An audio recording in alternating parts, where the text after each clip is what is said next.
Hi అండి, welcome to శ్రేయాద్య ఆల్గాస్. Today video ఏంటంటే parachute ఆయిల్తో కొంచెం హెల్తీగా హెయిర్కి ఎలా అప్లై చేసుకోవాలో చూపెడుతున్నానండి. సో దానికోసం నేను పారాషూట్ ఆయిల్ తీసుకున్నాను. దాన్ని కొంచెం ఇలా బౌల్లో పోసుకొని స్లైట్గా వెయిట్ చేస్తున్నాను. ఏదో ఈ ఆయిల్ పెడితే కంప్లీట్గా హెయిర్ 1 వీక్లోనే ఇలా అయిపోతుందని కాదు, రెగ్యులర్గా యూజ్ చేస్తే మంచి రిజల్ట్ ఉంటుందని చేస్తున్నాను అంతే. దానికోసం మన మందార ఆకులు తీసుకున్నానని అందులో ఆయిల్లో వేసేసాను. తర్వాత ఫ్లవర్స్ తీసుకున్నాను మందారవి, అవి కూడా అందులో వేసి కొంచెం లైట్గా హీట్ అవ్వాలి, మరీ బాగా కాకుండా.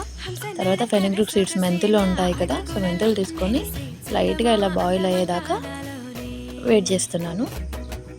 ఇలా ఒక 5 మినిట్స్ బాయిల్ చేసుకుంటున్నాను. సో బాయిల్ చేసుకున్న తర్వాతకి దీన్ని వడకట్టేసేయాలి. ఉంటుందండి ఆయిల్. ఇందులో ఈ క్యాప్సిల్ ఒక విటమిన్ సి టాబ్లెట్ ఒకటి ఉంటుంది, సో అది యాడ్ చేసుకోవచ్చు. పూర్తిగా ఆప్షనల్, యాడ్ చేసుకుంటే కొంచెం బెటర్ రిజల్ట్ వస్తుంది అంతే. దీన్ని రెగ్యులర్గా యూజ్ చేస్తే రిజల్ట్ ఉంటుందండి. Thank you.